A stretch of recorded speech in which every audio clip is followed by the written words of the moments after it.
Hello dear student, I am Vishakha. Today we will discuss about the next chapter, price elasticity of demand. आज हम price elasticity of demand के बारे में discuss करेंगे. What is price elasticity of demand?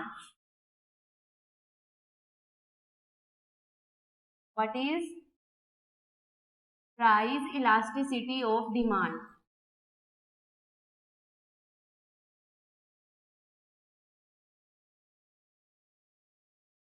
Last chapter में हमने law of demand के बारे में डिस्कस किया था. लॉ ऑफ डिमांड क्या रेफर करते हैं? Other things remain constant when the prices of commodity increase the demand will decrease. जो डिमांड है वो डिक्रीज हो जाएगी और अगर कमोडिटी के प्राइस डिक्रीज हो जाते हैं तो डिमांड इंक्रीज हो जाती है. It show the inverse relation between price and demand.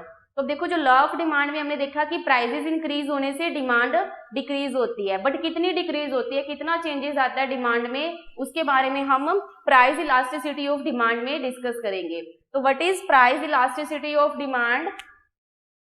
It refers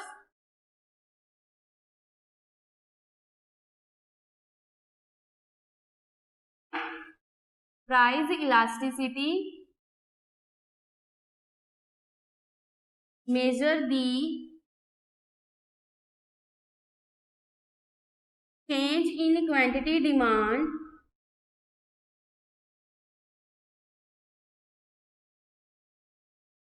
due to change in price. It measures the responsiveness. It measures the responsiveness to change in price. अब देखो price elasticity of demand क्या refer करते हैं? Price elasticity measure करता है क्या? The change in quantity demand due to change in price. Means कि price में चेंजेस होने से, ठीक है, क्वांटिटी डिमांड में कितना चेंज आया उसको मेजर करता है. भी लाइक जैसे कि अगर प्राइस में 10% चेंज हुआ है तो उसका डिमांड पे क्या इफेक्ट पड़ेगा. डिमांड कितने परसेंट चेंज होगी? 15% चेंज होगी या 20% चेंज होगी, 5% चेंज होगी. ठीक है, तो जो प्राइस इलास्टिसिटी डिमांड है, price elasticity of demand measure the responsiveness to change in price. Means कि प्राइस इलास्टिसिटी डिमांड में क्या है कि जब भी प्राइस में चेंजेस होता है तो उससे डिमांड क्या रिस्पॉन्स देती है, कितना रिस्पॉन्स देती है. सपोज अगर मैं कहूँ कि प्राइस में 10% चेंज हुआ है, क्लियर है, तो जो डिमांड है वो कितना रिस्पॉन्स देगी, डिमांड में कितना चेंज होगा. डिमांड में 10% चेंज हो सकता है, 20% चेंज हो सकता है. ओके, तो हमने डिमांड वाले चैप्टर में देखा था कि प्राइस चेंज होने से डिमांड, प्राइस इंक्रीज होने से डिमांड डिक्रीज होती है, बट प्राइस इंक्रीज होने से डिमांड कितनी डिक्रीज हुई है वो हम किस में देखेंगे?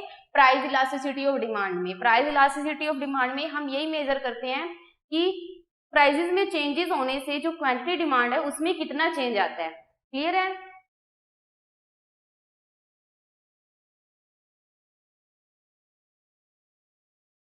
नेक्स्ट है अब देखो प्राइस इलास्टिसिटी ऑफ डिमांड का जो मेन फॉर्मूला है वो क्या है?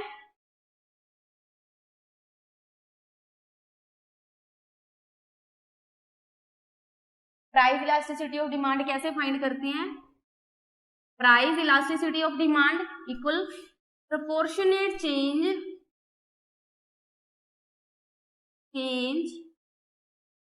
इन क्वांटिटी डिमांड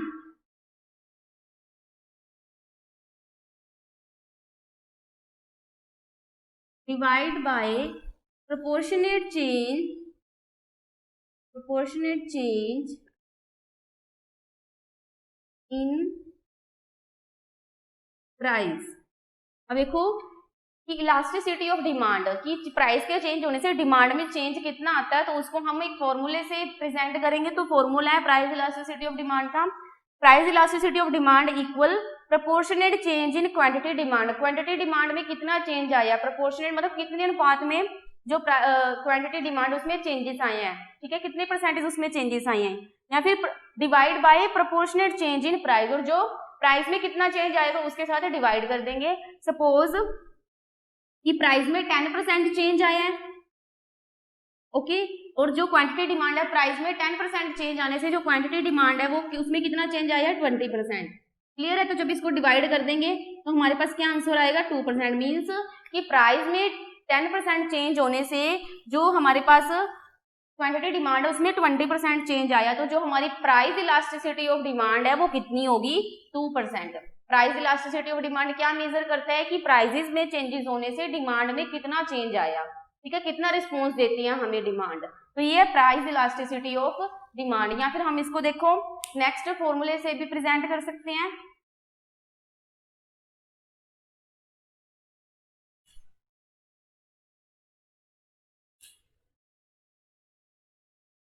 अब देखो price elasticity of demand equal change in quantity demand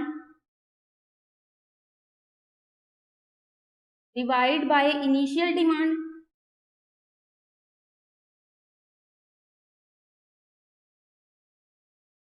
change in price divide by initial price. Initial price मतलब पहले प्राइस कितना था और उसके बाद जो प्राइस में कितना चेंज आया, ठीक है। इनिशियल डिमांड मतलब स्टार्टिंग में, इनिशियल में मतलब स्टार्टिंग में जो डिमांड है वो कितनी थी और उसमें कितना चेंज आया है। अब देखो चेंज इन क्वांटिटी डिमांड, ये जो डेल्टा साइन होता है इसका मीनिंग क्या होता है, चेंज, कितना चेंज आया।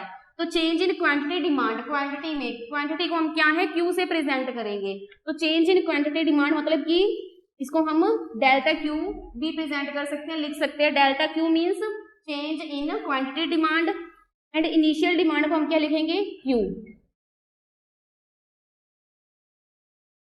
Okay, divide change in price, change in price को हम कैसे लिखेंगे, delta P means delta P क्या शो करता है कि प्राइस में कितना चेंज आया, बाय इनिशियल प्राइस मतलब जो स्टार्टिंग में जो प्राइस है, पहले जो प्राइस है वो कितना था। अब देखो डेल्टा क्यू बाय क्यू, यहाँ पे देखो डिवाइड का साइन, इसको मल्टीप्लाई में चेंज करेंगे तो P by delta P। Clear है? अब देखो हम इसे delta Q by Q multiply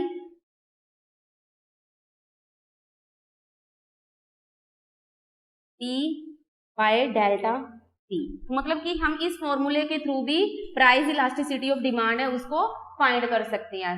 first में तो हमने देखा proportionate change in quantity demand divide by proportionate change in price, या फिर हम क्या है change in quantity demand divide by initial demand कितनी है and change in price divide by initial price.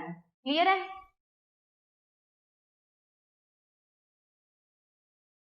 अब हम इसको न्यूमेरिकल वे में प्रेजेंट करेंगे।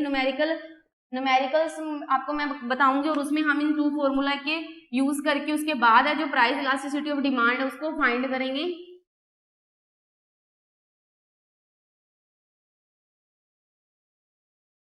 अब देखो जो फर्स्ट आपका सम है, फर्स्ट अगर हम न्यूमेरिकल सम देखें, if the price of commodity fall 10%, अगर देखो कमोडिटी का प्राइस है 10% कम होता है, देन डिमांड इंक्रीजेस 10 to 14। अब हमने price elasticity of demand find करनी है, प्राइस इलास्टिसिटी ऑफ डिमांड।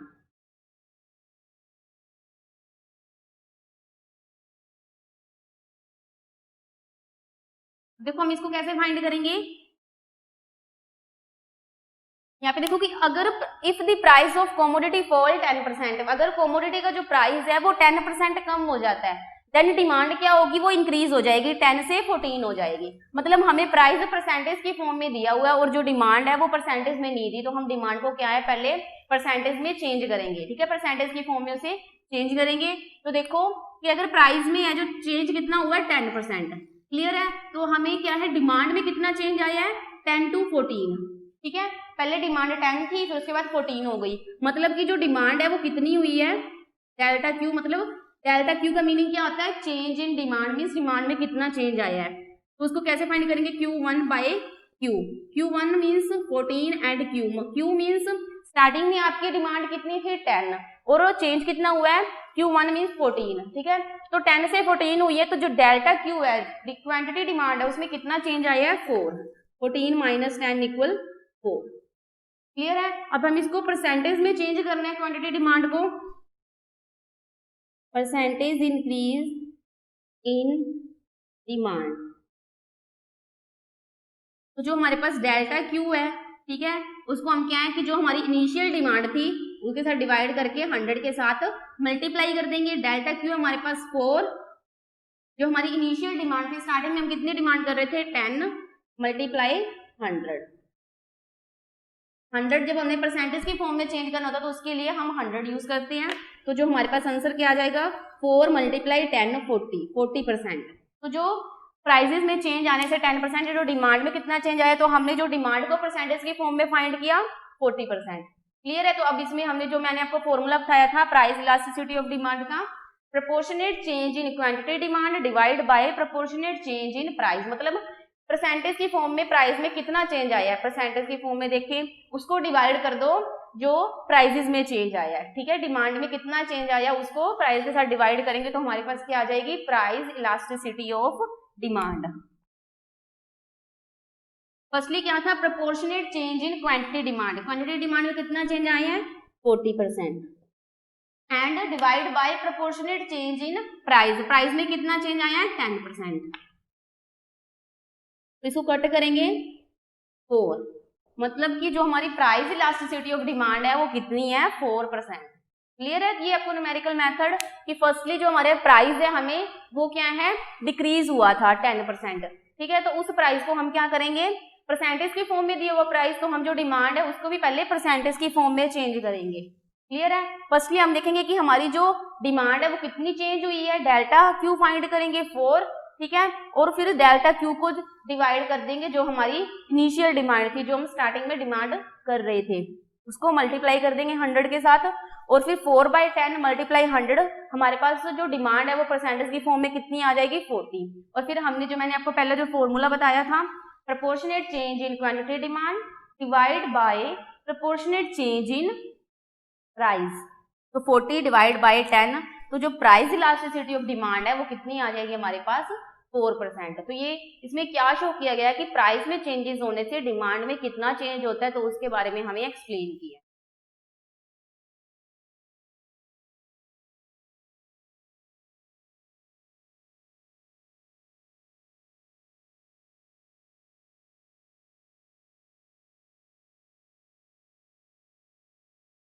देखो जो हमारा नेक्स्ट टॉपिक है वो है degrees of price elasticity of demand, means की जो प्राइस इलास्टिसिटी ऑफ डिमांड है उसकी कितने टाइप्स होती है, कितनी उसकी डिग्रीज होती है। तो नेक्स्ट कंसेप्ट है types of price elasticity of demand.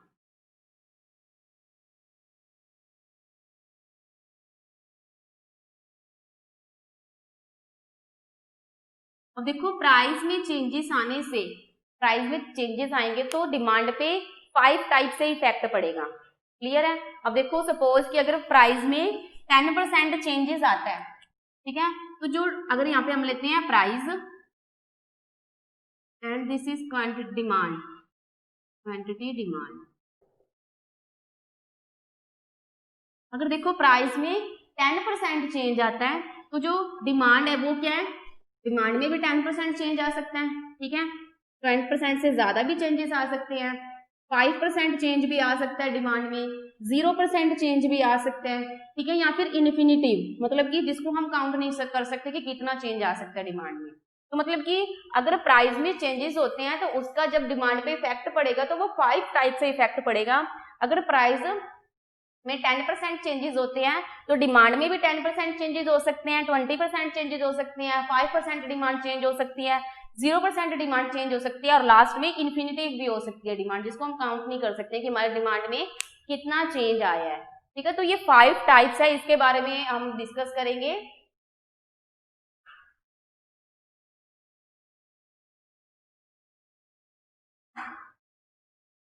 First type है perfectly elastic, means price elasticity of demand equal infinitive. Next है relatively elastic means price elasticity of demand greater than 1. Next है relative unitary elastic means price elasticity of demand equal 0. Fourth type है relatively inelastic means price elasticity of demand less than 1. and last है perfect inelastic means price elasticity of demand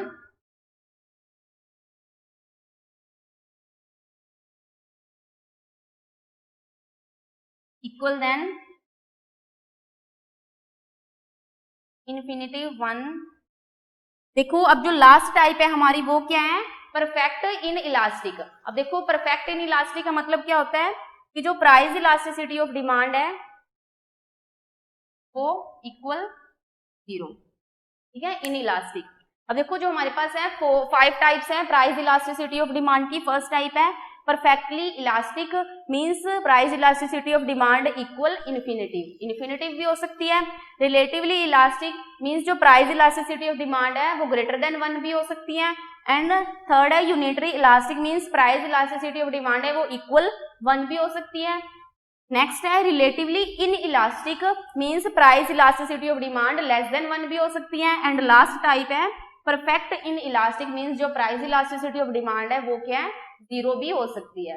तो हम 1 by 1 type के बारे में discuss करेंगे. तो first type perfectly elastic के बारे में डिस्कस करेंगे. What is perfect elastic demand?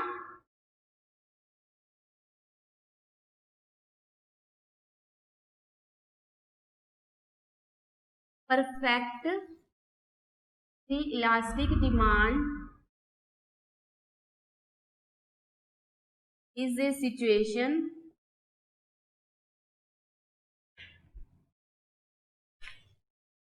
when price of commodity remain same and changes in demand. अब देखो परफेक्टली इलास्टिक डिमांड में क्या होता है कि जो डिमांड है प्राइस इलास्टिसिटी ऑफ डिमांड है वो इक्वल इन्फिनिटिव भी हो सकती है. Price perfectly elastic demand is a situation when price of commodity remain same. जब कमोडिटी का प्राइस है वो सेम रहता है उसमें कोई भी चेंजेस नहीं हो रही हैं. And change in demand but जो डिमांड है वो क्या है चेंज होती रहती है. तो उसे हम कहते हैं परफेक्टली इलास्टिक. अब देखो इसको डायग्रामेटिकल वे में प्रेजेंट करें. y axis x axis price quantity demand. अब देखो अगर कमोडिटी का प्राइस OP है ओके कमोडिटी का प्राइस है वो क्या है OP. ठीक है सपोज कि 10 रुपीज प्राइस है कमोडिटी का. इसको हमने अल्फाबेटिकल लेटर में प्रेजेंट किया है कि जो कमोडिटी का प्राइस है वो क्या है OP. ठीक है और जो कंज्यूमर है ठीक है वो कितनी डिमांड कर रहा है OQ. तो जो डिमांड क्लियर है. अब देखो कमोडिटी का प्राइस है बिस्किट का प्राइस 10 रुपीज है और कंज्यूमर OQ उसकी डिमांड कर रहा है. क्लियर है. अब देखो प्राइस सेम रहने पे प्राइस क्या है 10 रुपीज ही है तो कंज्यूमर क्या करता है अपनी डिमांड को इंक्रीज कर देता है OQ1. ठीक है या फिर इसी सेम प्राइस पे प्रिवेलिंग प्राइस पे जो मैं प्राइस दिया हुआ है उस पे वो अपनी डिमांड को क्या है कम भी कर सकता है लाइक जैसे कि OQ2. तो ये क्या है परफेक्टली इलास्टिक. इसमें क्या है कि जो प्राइस है तो जो हमारी डिमांड कर्व है वो क्या होगी डी क्योंकि इसमें जो प्राइस है वो क्या है कांस्टेंट रहते हैं. प्राइस में कोई भी चेंजेस नहीं आते. तो इसीलिए जो डिमांड कर्व है वो एक्स एक्सिस के पैरेलल होती है. ठीक है बिल्कुल समान होती है. जैसे एक्स एक्सिस की लाइन है वैसे डिमांड कर्व की लाइन है. तो इसीलिए जो डिमांड कर्व है वो क्या है एक्स एक्सिस के पैरेलल होती है. पैरेलल मींस समांतर होती है बिल्कुल समान होती है. अब यहाँ पे देखो जो डिमांड कर्व है वो एक्स एक्सिस के पैरेलल क्यों है क्योंकि जो कमोडिटी का प्राइस है वो क्या है सेम है, उसमें कोई भी चेंजेस नहीं हो रहे हैं, बट जो हमारी डिमांड है वो क्या है, इन्फिनिटिव है। इन्फिनिटिव मतलब कि एग्जैक्ट हम बता नहीं सकते कि हम कितनी डिमांड कर रहे हैं, ठीक है, डिमांड में क्या है, चेंजेस आ रहे हैं। फर्स्टली कंज्यूमर देखो जब प्राइस 10 रुपीज है तब वो OQ डिमांड करता है, ठीक है, मतलब लाइक जैसे कि 2 पैकेट्स की डिमांड कर रहा है बिस्किट के। अब देखो प्राइस सेम ही है बट वो 2 पैकेट से सेटिस्फाई नहीं हो रहा तो अपनी डिमांड को इंक्रीज कर देगा, 4 पैकेट्स की डिमांड करने लग जाएगा। अगर वो उससे सेटिस्फाई हो गया बिस्किट से, प्राइस सेम है, उसमें कोई चेंजेस नहीं हो रहे हैं, तो वो अपनी डिमांड को क्या है, OQ भी कर सकता है, ठीक है, डिक्रीज भी कर सकता है। तो यहाँ पे जो डिमांड है वो कैसे शो हो रही है हमारे पास, इन्फिनिटिव, ठीक है, जिसको हम एग्जैक्टली बता नहीं सकते कि कितनी डिमांड कर रहा है कंज्यूमर। तो ये है perfectly elastic demand. Next type है relative elastic.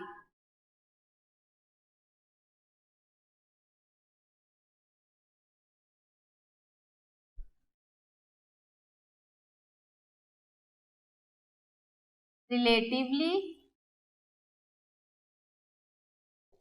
Elastic means price elasticity of demand greater than 1। तो सेकंड टाइम में क्या होता है, when the proportionate change in demand is greater than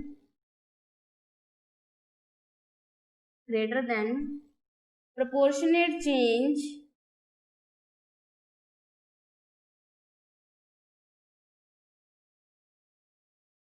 in price, then it is relative elastic demand। अब देखो relative elastic demand क्या होती है, मींस जो प्राइस ऑफ इलास्टिसिटी डिमांड है वो क्या है, ग्रेटर देन 1 है। तो देखो when the proportionate change in quantity demand is greater than proportionate change in price then it is called relative elastic demand. Means कि जब डिमांड में चेंज क्या है, प्राइस से ज्यादा होता है, ठीक है, मतलब कि जो डिमांड है वो क्या ग्रेटर देन होती है इन कंपैरिजन प्राइस के, ठीक है, प्रोपोर्शनेट मतलब अनुपात में देखें तो जो डिमांड है, ठीक है, उसमें चेंज क्या है, ज्यादा है, ठीक है, इन कंपैरिजन प्राइस, तो उसे क्या कहते हैं, relative elastic, means more than 1, price elasticity of demand more than 1। तो अब इसको भी हम डायग्रामेटिकल वे में प्रेजेंट करेंगे। वाई एक्सिस पे हमने प्राइस को प्रेजेंट किया है एंड एक्स एक्सिस पे डिमांड ओरिजिन पॉइंट। अब देखो कि अगर कमोडिटी का प्राइस ओपी है, कोई भी कमोडिटी है उसका प्राइस ओपी है, देन उस टाइम पे जो कंज्यूमर है वो OQ क्वांटिटी डिमांड कर रहा है, ठीक है, कमोडिटी का प्राइस अगर ओपी है तो उस टाइम पे कंज्यूमर OQ क्वांटिटी की डिमांड करता है। अगर कमोडिटी का प्राइस डिक्रीज हो जाता है, OP से OP1 हो जाता है, तो कंज्यूमर क्या करते हैं, अपनी डिमांड को इंक्रीज कर देता है OQ से OQ1। अब देखो कि जो रिलेटिव इलास्टिक है उसमें हमने क्या देखा था कि जो डिमांड में चेंजेस है वो ज्यादा होता है इन कंपैरिजन प्राइस। पहले जो प्राइस है वो कितना था, OP, प्राइस का लेवल पहले OP था, तो उस टाइम पे कंज्यूमर OQ क्वांटिटी डिमांड कर रहा था, बट जैसे ही प्राइस का लेवल डिक्रीज हुआ, मींस जो प्राइस है वो OP से OP1 होता है, कम होता है, तो डिमांड में देखो कितना चेंज आता है, डिमांड क्या है, OQ से OQ1 हो जाती है। अब देखो ये जो एरिया ये क्या है, प्राइस का एरिया है, तो प्राइस में देखो थोड़ा सा चेंजेस हुआ है, बट डिमांड में क्या है, बहुत ज्यादा चेंजेस हुआ है, ग्रेटर चेंज आया है डिमांड में, तो ये क्या होता है, रिलेटिवली इलास्टिक। तो इसलिए जो हमारी डिमांड कर्व है वो क्या होगी,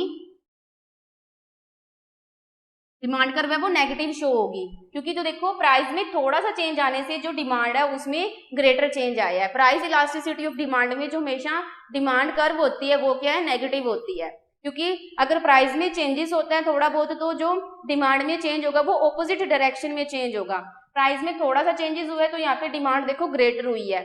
फॉर एग्जाम्पल अगर हम लग्जरी गुड्स की एग्जाम्पल लेते हैं, जैसे कि ज्वेलरी वगैरह हो गई या गोल्ड, ठीक है, तो गोल्ड में क्या होता है कि अगर गोल्ड का प्राइस थोड़ा सा कम हो जाता है तो लोग उसकी डिमांड ज्यादा करने लग जाते हैं, ठीक है, तो रिलेटिवली इलास्टिक में क्या होता है कि जब प्राइस थोड़ा सा कम होता है डिमांड क्या है, ग्रेटर हो जाती है, more than 1।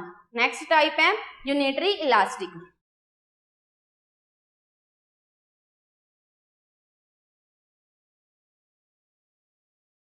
Unitary elastic demand.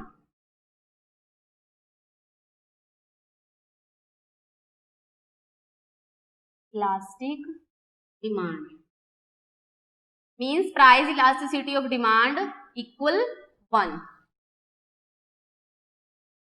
when the change in demand is equal to change in price। देखो जब डिमांड में जो चेंजेस होते हैं वो क्या है, प्राइस के इक्वल होते हैं। मीन्स जितना डिमांड में चेंज आया प्राइस में चेंज आया, डिमांड भी उतनी चेंज हुई। लाइक जैसे कि अगर प्राइस में 20% चेंज आया तो डिमांड भी 20% चेंज होगी। अगर प्राइस में 10% चेंज आया तो जो डिमांड है वो क्या है, वो भी 10% चेंज हो जाएगी। तो उसे हम क्या कहते हैं, unitary elastic demand. Means price elasticity of demand equal 1। Okay, when the change in demand is equal to change in price then it is called unitary elastic demand। जब प्राइस में चेंजेस और डिमांड में changes equally होते हैं तो उसे हम कहते हैं यूनिटरी इलास्टिक। अब इसको भी हम डायग्रामेटिकल वे में प्रेजेंट करते हैं।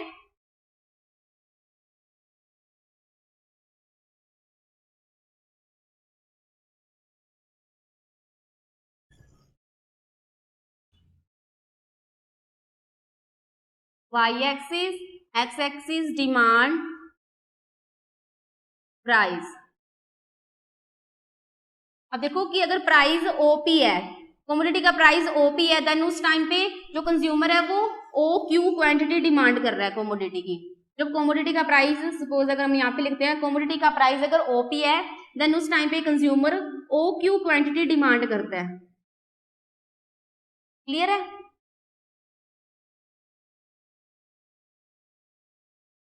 ओके, अगर देखो कमोडिटी का प्राइस कम हो जाता है, ओपी से ओपी 1 हो जाता है, तो कंज्यूमर अगर अपनी क्वांटिटी डिमांड इंक्रीज करेगा ना, तो जितना प्राइस में चेंजेस आया उतना ही वो अपनी डिमांड में चेंजेस करेगा। अगर प्राइस ओपी से ओपी 1 हो जाता है तो कंज्यूमर की जो डिमांड है वो क्या है, ओ क्यू से ओ क्यू 1 हो जाएगी। मीन्स कि अगर हम प्राइस और तो इसको थोड़ा, अगर हम प्राइस और क्वांटिटी का एरिया देखें तो दोनों का एरिया क्या है, सेम है।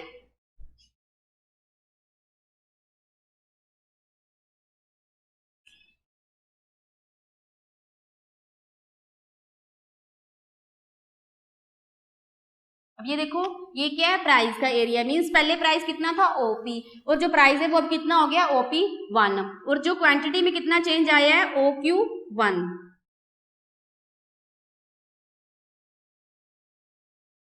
तो मतलब कि जो प्राइस है और जो क्वांटिटी है उन दोनों में जो चेंजेस आए हैं वो क्या है, इक्वल चेंजेस हैं। अब देखो कि अगर हम प्राइस का एरिया देखते हैं, ठीक है, और अगर क्वांटिटी डिमांड का एरिया देखते हैं तो दोनों का जो एरिया है वो दोनों क्या है, इक्वल एरिया है। मतलब कि when the change in quantity demand is equal to change in price, जब प्राइस और क्वांटिटी डिमांड में चेंजेस इक्वल होते हैं तो उसे हम कहते हैं unitary elastic. This is demand curve, ये है यूनिटरी इलास्टिक डिमांड। अब देखो इसकी जो डिमांड कर्व है उसको हम ऐसे भी प्रेजेंट कर सकते हैं और हाइपरबोला रेक्टेंगुलर वे में भी प्रेजेंट कर सकते हैं। लाइक जैसे कि ऐसे, ये क्या होती है, हाइपरबोला रेक्टेंगुलर, रेक्टेंगुलर हाइपरबोला। ठीक है, मतलब कि जो डिमांड कर्व है उसको हम रेक्टेंगुलर हाइपरबोला से भी प्रेजेंट कर सकते हैं। रेक्टेंगुलर हाइपरबोला मींस कि जब प्राइस का जो एरिया और जो डिमांड का एरिया वो दोनों क्या है, इक्वल होते हैं। प्राइस में जो अगर 10% चेंज आया तो डिमांड में भी अगर 10% चेंज आया है, ठीक है, तो इसकी जो डिमांड कर्व है उसको हम हाइपरबोला रेक्टेंगुलर की फॉर्म में भी प्रेजेंट कर सकते हैं। क्लियर है? तो हाइपरबोला रेक्टेंगुलर कब होता है, जब प्राइस का एरिया और जो डिमांड का एरिया वो दोनों में चेंजेस इक्वल होते हैं। तो ये थी हमारी third type price elasticity of demand की। अब हम फोर्थ टाइप के बारे में डिस्कस करेंगे।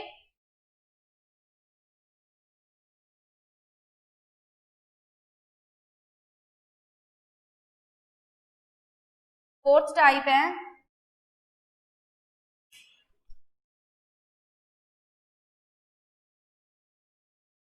Relatively in elastic. Means price elasticity of demand less than 1, ठीक है। मीन्स जब प्राइस में जो क्वांटिटी डिमांड में चेंज होता है वो लेस होता है in comparison price. Means price में जब ज्यादा चेंजेस होते हैं बट जो डिमांड है उसमें क्या है, कम चेंजेस होते हैं, तो उसे हम कहते हैं relatively in elastic, means less than 1। When the change in quantity demand is less than change in price. When the change in quantity demand is less than change in price means कि जब quantity demand में changes है वो कम होते हैं but जो price है उसमें चेंजेस ज्यादा होते हैं, तो उसे हम क्या कहते हैं, रिलेटिवली इनइलास्टिक। मींस जो प्राइस इलास्टिसिटी ऑफ डिमांड है वो क्या है, लेस देन 1 है। अब इसको हम डायग्रामेटिकल वे में प्रेजेंट करें तो अगर देखो प्राइस है ओपी और उस टाइम पे जो कंज्यूमर है वो ओ क्यू क्वांटिटी डिमांड करता है प्रोडक्ट की, बट अगर देखो प्राइस ओपी से OP1 हो जाता है, ठीक है, और डिमांड में क्या है, ओनली थोड़ा सा चेंजेस आता है, कंज्यूमर क्या करता है अपनी डिमांड को थोड़ा सा इंक्रीज करता है, ठीक है, तो वो क्या होती है, रिलेटिवली इन इलास्टिक। तो ये क्या होगी हमारी demand curve. Relatively in elastic demand में क्या होता है कि जब डिमांड में थोड़ा चेंजेस होता है बट जो प्राइस है उसमें ज्यादा चेंज होते हैं, तो उसे हम कहते हैं रिलेटिवली इन इलास्टिक डिमांड। अब देखो यहाँ पे जो प्राइस का एरिया है उसमें चेंजेस ज्यादा हैं बट जो डिमांड का एरिया उसमें चेंजेस बहुत कम हुए हैं, ठीक है, तो ये है relatively in elastic demand. Last आपकी टाइप है परफेक्ट इन इलास्टिक, वो हम नेक्स्ट टॉपिक में डिस्कस करेंगे। ओके।